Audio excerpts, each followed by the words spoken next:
का जन्म कैसे हुआ, उस जन्म कथा से ही मैं इससे जुड़ा हुआ हूँ।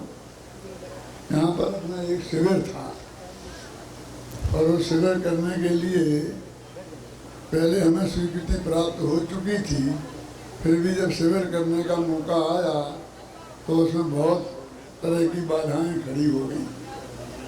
और उस समय शायद इस जमीन में तो खाली जमीन पड़ी थी, ये संकल्प किया गया कि यहाँ अपना एक कोई ऐसा स्थान बनाया जाए जिससे स्वतंत्र रूप से हम इस तत्व ज्ञान के प्रचार का काम कर सकें, क्योंकि ये चारों तरफ जैनियों से घिरा हुआ एरिया है और सारे देश में बुंदेलखंड का जो समाज है वो विद्वत्ता के क्षेत्र में सबसे अग्रणी रहा है और विद्वान बनाने का काम यहाँ से हो और ये संस्था का जन्म हुआ। कोई भी शिक्षा से संबंधित संस्था हो, जब मैंने यहाँ के लोगों का, मैं तो यहाँ नहीं था उस वक्त, लेकिन हमारे बच्चे थे और विद्यार्थी थे, तो सब ट्रस्टियों में उन्हीं के नाम, पंडित अभय कुमार जी, पंडित पीयूष शास्त्री, पंडित कैनमराज कुमार, मैंने कहा पंडित मिलकर के ये चलाएंगे संस्था को। अरे ये तो चलाते ही हैं, संस्थाएं तो विद्वानों से ही चलती हैं, लेकिन कम से कम सहयोग में पीछे से सेठिया लोग तो खड़े रहते हैं, लेकिन ये विद्वानों के द्वारा आरंभ की गई जगह और आज ज्ञान का जो प्रचार प्रसार का काम है उसमें इसमें होते देख रहा हूँ तो मुझे सबसे अधिक प्रसन्नता होती है। कहीं भी कोई ज्ञान का यज्ञ हो तो फिर मेरे से पूछने की जरूरत ही नहीं है कि मेरी उसमें स्वीकृति है कि मैं आऊँगा कि नहीं आऊँगा। ये आप नहीं बुलाएंगे तो भी आऊँगा। मेरे कहने का अर्थ ये है, ये तत्व ज्ञान के क्षेत्र में आगे कुछ काम हो तो बड़ी बात है, लेकिन तत्व ज्ञान के क्षेत्र में ये काम हो तो और बड़ी बात है। जो ये विद्यालय साथ साथ में बने थे तो मेरे शुरू में कुछ विचार दूसरे टाइप के थे। मैं ये कहता था जो जैन दर्शन का गहराई से अध्ययन कराएं, मेरा सपोर्ट उन्हीं के लिए है, मेरा हार्दिक समर्थन उन्हीं के लिए है, बाकी के लिए भी आशीर्वाद है, मैं कोई विरोधी नहीं हूँ। और ये बात अजित भाई से और यहाँ के जो कार्यकर्ता हैं उन सब से उदयपुर के संदर्भ में हुई। मैंने उनसे बार बार कहा कि आप इसमें शास्त्री का कोर्स आरंभ कीजिए, तो आपको मेरा नाम जहाँ लिखना हो चपरासी से लेकर सर्वोच्च पद तक लिख लीजिए, मुझसे पूछने की जरूरत नहीं है। और यदि इसमें आपको इसमें रस नहीं है तो मेरा अनुमोदना है, लेकिन मैं उससे कोई अपने नाम को किसी रूप में जोड़ना नहीं चाहता। और उनने वहाँ वो काम किया और वो काम आज बहुत बढ़िया वो काम हो रहा है। जितने इस प्रकार की संस्थाएं हैं, तो मैं कहता था ये तो सारी सरकार की जिम्मेवारी है, ये पढ़ाई तो सरकार ही कराती है, लौकिक पढ़ाई, इसके लिए हम क्यों इतना प्रयत्न करें। हमें तो पूरी तरह जैन दर्शन का गहराई से अध्ययन हो ऐसा काम करें। लेकिन आज जो हमने जैन दर्शन के गहराई से अध्ययन वाली संस्थाएं हैं, जिनमें जयपुर, बांसवाड़ा, कोटा और अब उदयपुर भी लड़कियों के क्षेत्र में, इनके लिए विद्यार्थी मिलने का काम, ये जो हमारी और संस्थाएं खुली हुई हैं जो लौकिक पढ़ाई पढ़ाती हैं 10वीं क्लास तक, इनसे जो उच्च कोटि के विद्यार्थी मिले, इससे उनको भी बहुत बड़ा संबल प्राप्त हुआ है। बहुत स्पष्ट है कि पहले हमें 50%, 60% तक के विद्यार्थी भी मिलना मुश्किल होते थे, और इन जब से संस्थाएं खड़ी हुई हैं, चाहे वो सोनागिर की हो, चाहे द्रोणगिरी की हो, चाहे खड़िया दाने की हो, और जगह भी हैं, उनसे जो विद्यार्थी आने लगे हैं, अब 95%, 98% के विद्यार्थी हमारे पास आते हैं। हमें 30 विद्यार्थी भर्ती करना है और 100 विद्यार्थी आते। इतना लंबा चौड़ा इंटरव्यू कहीं नहीं लेते होंगे। हमारे यहाँ इंटरव्यू देने के लिए 20 दिन के लिए आना पड़ता है, इस शिविर में रहना पड़ता है। एक विद्यार्थी के पीछे हम 2 भूतपूर्व विद्यार्थियों को लगा देते हैं। वे उसका चाल चलन देखते हैं, कैरेक्टर देखते हैं, रुचि देखते हैं, फिर उनमें से हम विद्यार्थी सिलेक्ट करते हैं।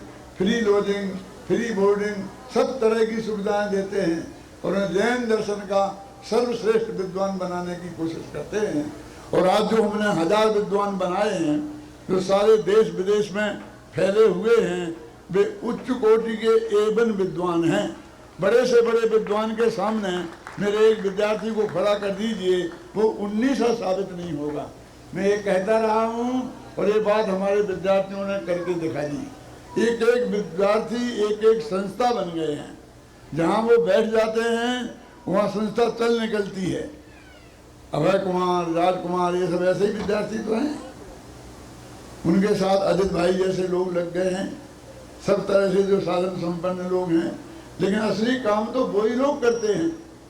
तो ये बहुत प्रसन्नता की बात है कि यहाँ इतने विद्यार्थियों के नाम अभी बताए गए, जो घोषित किए गए, और उनमें से जो विभिन्न संस्थाओं में जाकर उनमें पढ़कर उच्च कोटि के जैन दर्शन के विद्वान बनते हैं।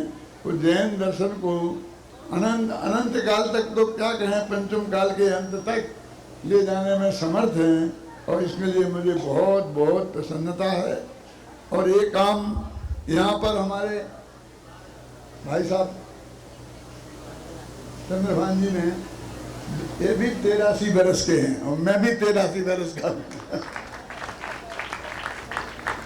पिछले करीब 25 साल से मैं इनके देख रहा हूँ कि किस तरह दिन रात मेहनत करके ये इसमें जुटे हैं। प्रेमचंद जी साहब इनके साथ 24 घंटे लगे हैं और जितने कम साधनों में, जितने कम समाज के लोग तो कुछ पुण्यशाली लोगों को देखते हैं और उनके पीछे भागते हैं, लेकिन इनने अपनी मेहनत से ऐसा संस्थान खड़ा किया है कि देश के सारे लोग इनका गौरव मनाकर, इनका सम्मान करके अपने को सम्मानित समझ रहे हैं। मैं बहुत प्रसन्नता का अनुभव करता हूँ कि आपके सम्मान में मुझे सम्मिलित करने का जो मौका मिला है, उसके लिए मैं अपना सौभाग्य समझता हूँ। और जैसा कि अभी आप लोगों ने कामना की है कि वे 27 से भी आगे बढ़ें और इस काम में, मैं ऐसा तो कह नहीं सकता हूँ कि हमारा सहयोग करें, क्योंकि मेरे खुद को ही जीना पड़ेगा ना। मैं आपको एक बात सुनाना चाहता हूँ अजय भाई, कि मैं बहुत ज़्यादा बीमार था, सब डॉक्टरों ने मना कर दिया था, तो मैं एक अस्पताल में गया। कौन सा था? दुर्लभ जी जयपुर का, बेलूर वाला, बेलूर इंस्टीट्यूट में मैं गया और वहाँ जो इसके विश्व के डॉक्टर थे, वो डॉक्टर से मैंने इलाज कराया तो वे मेरे से पूछ रहे कि आप जिंदा क्यों रहना चाहते हैं, क्योंकि इस बीमारी वाले लोग जिंदा ज़्यादा नहीं रहते। मैंने कहा आपसे किसने कहा कि मैं जिंदा रहना चाहता? फिर वे मेरे पास क्यों आए?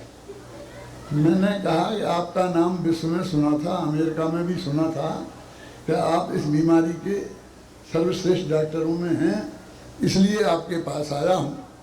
लेकिन मुझे कोई खास बात नहीं है, आप देख लीजिए और आपको कुछ जचे तो कुछ कीजिए।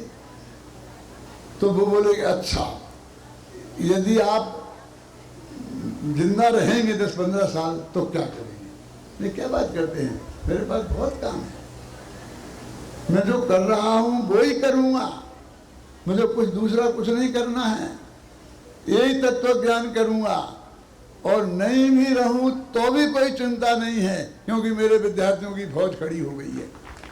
फिर डॉक्टर ने मुझसे कहा कि अब मेरा इलाज कराना है तो आपको और 7 दिन यहाँ रहना पड़ेगा। छुट्टी हो गई थी मेरी अस्पताल से। मैंने कहा क्या बात करते हैं, 7 दिन? अरे मैं तो महीनों की सोच के आया हूँ। आप बोलिए, 7 दिन नहीं, महीनों की। और उन्होंने फिर मेरा इलाज किया और भाग्य से जो बीमारी विश्व में कवर नहीं हो सकती और वो बीमारी मेरी पूरी कवर हो गई। और फिर मेरे को उनने बुलाया, तो मेरे 1 घंटे मेरे पास बैठे रहे, गप लगाते रहे, कोई मेरी बीमारी की बात नहीं करी। बोले मैंने क्यों साहब आपने बुलाया? बोले मुझे तो आपको देखना था, मुझे भरोसा ही नहीं था कि मेरी बीमारी से आप अच्छे हो सकते हैं। देखना था कितने अच्छे हो गए हैं, और ये देखकर तो मैंने बोले मेरे आपको तो मैंने नहीं, भगवान ने अच्छा किया, ऐसा बोला। तो मैं तो ये कहता हूँ कि चंद्रभान जी का साथ मैं दूं कि मेरा साथ चंद्रभान जी दें और हम इस काम को और आगे से आगे बढ़ाएं। और ये तो मेरी प्रतिज्ञा है ही, जो मैंने आपको कल या परसों बताई थी कि जीवन के अंतिम क्षण तक, जब तक मेरे शरीर में खून की एक बूंद रहेगी, इस तत्व ज्ञान को आगे बढ़ाने में निरंतर कार्य करता रहूँगा। और आप सब लोग भी ये प्रतिज्ञाबद्ध हैं, आपने भी ये प्रतिज्ञा ली है। तो ऐसे विद्यार्थी जिनको मिले हों कि जो यही प्रतिज्ञा लेने को तैयार हूँ, उससे बड़ा भाग्यवान दुनिया में कौन हो सकता है। इस महायज्ञ में इस द्रोणगिरी के इस विद्यालय का, इस क्षेत्र का भी बहुत बड़ा योगदान है, और उसको खड़ा करने में चंद्रभान जी और प्रेमचंद जी का योगदान है। इन दोनों हस्तियों को मैं बहुत बहुत सच्चे हृदय से धन्यवाद देता हुआ अपनी बात समाप्त